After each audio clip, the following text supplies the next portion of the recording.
isso e o governador do Pará, Helder Barbalho, determinou a substituição do delegado encarregado de investigações contra ONGs na cidade de Alter do Chão, no estado do Pará.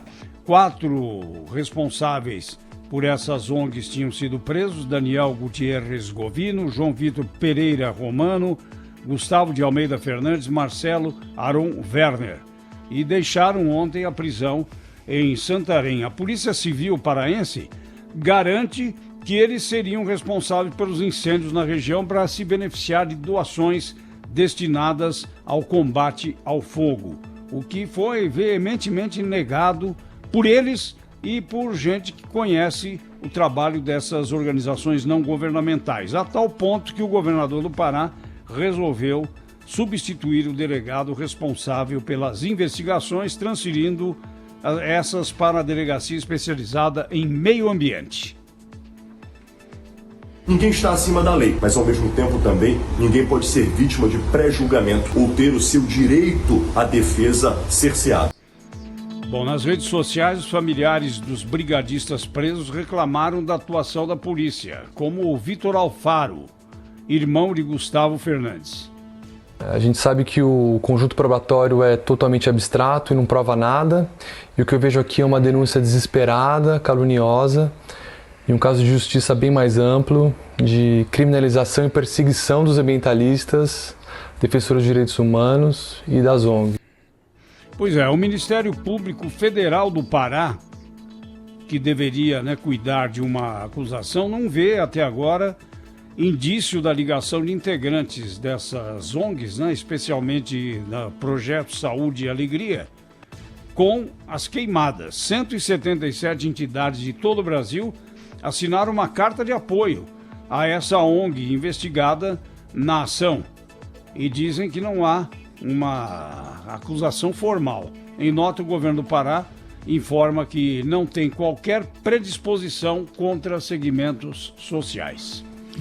O que a gente vê aí, é uma sucessão de coisas, que não são declaradas, Por exemplo, primeiro houve uma questão de ciúmes locais, O Ministério Público Federal ficou enciumado porque acha que, e eu acho até que eles têm razão, que é um crime federal. Isso tem que ser investigado no âmbito federal, pela Polícia Federal, etc. O crime foi investigado pela Polícia Civil do Estado do Pará. O Ministério Público do Estado do Pará também acompanhou essas investigações. Os 4 foram presos por determinação judicial. Foram levados, inclusive, depois, para reforçar isso, foram levados para uma audiência de custódia. O juiz da audiência de custódia levou em conta, ou ficou convencido de que havia motivos de mantê-los presos. E foi assim que ele decidiu. Quer dizer, o Ministério Público, quando chegou a dizer isso, no começo, durante a tarde, não tivemos acesso às investigações, mas olha, até agora não há indício e tal. Mas, na verdade, o que estava ali por trás era uma briga de um pouco de vaidade e um pouco de área de jurisdição, O governador do Pará, é claro que não quer ficar com essa bomba no colo dele, E acabou, para tentar ali se livrar um pouco da pressão das ONGs, que é muito forte, no norte. Esse é um segmento, esse chamado terceiro setor, é um segmento até economicamente influente, muito forte. Então eles, e politicamente, então nem se fala, Então os políticos ficam ali receosos de trombar com essa gente. De qualquer maneira, a prudência manda aguardar a conclusão das investigações.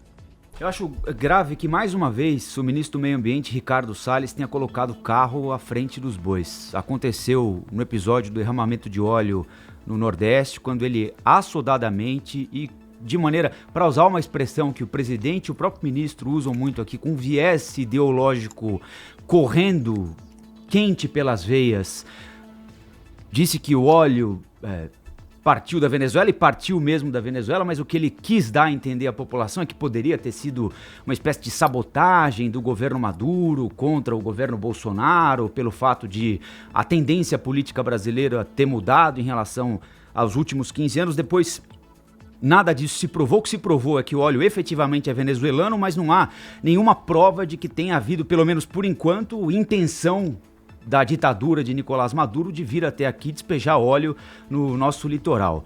O ministro também foi assodado quando, por exemplo, criticou violentamente o INPE, que apresentou dados sobre desmatamento na Amazônia, e depois o tempo mostrou. E o próprio ministro admitiu isso sem admitir, com frases mais centradas, que os dados estavam corretos, né? Não era o governo Bolsonaro tocando fogo na Amazônia, mas havia ali um problema que precisava ser resolvido, né?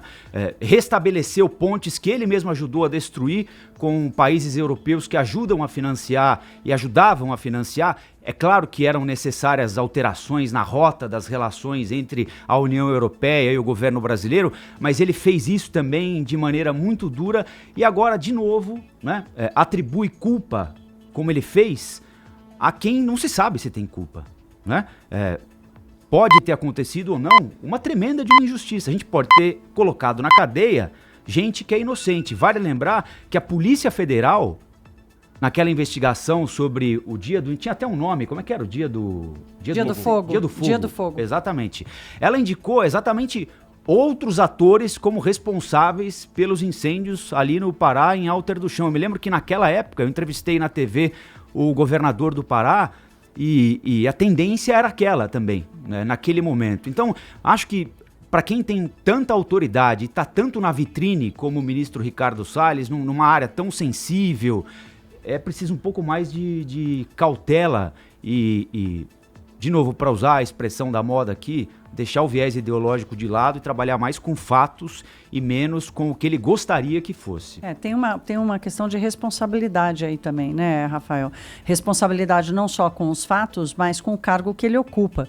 Qual a credibilidade que um ministro do Meio Ambiente, que é uma área que está se tornando cada vez mais relevante na discussão econômica, o Parlamento Europeu, daqui a pouco a gente vai conversar com o Jamil Chad sobre isso, mas o Parlamento Europeu está transformando o meio ambiente, políticas públicas para a preservação do meio ambiente como prioridade na revisão da política econômica internacional e a gente então tem uma responsabilidade maior por isso, quer dizer, ficar indo e voltando nas alegações de é crime dos venezuelanos contra o Brasil, demitiram o presidente do INPE porque ele estava manipulando os dados e não era bem isso. Agora, de novo, quer dizer, se não tivesse acontecido 2 casos anteriores, como esse do petróleo nas praias e o dos dados do INPE, mas é a 3ª vez que o ministro corre para ir para as redes sociais e para se posicionar e vir com esse viés ideológico fortíssimo. Das outras 2 vezes, com casos gravíssimos, não foi isso que aconteceu, né? Os fatos acabaram vencendo qualquer tipo de interpretação do ministro, que é uma autoridade, que é a maior autoridade e deveria ser o mais preocupado com a responsabilidade sobre o tratamento dos fatos.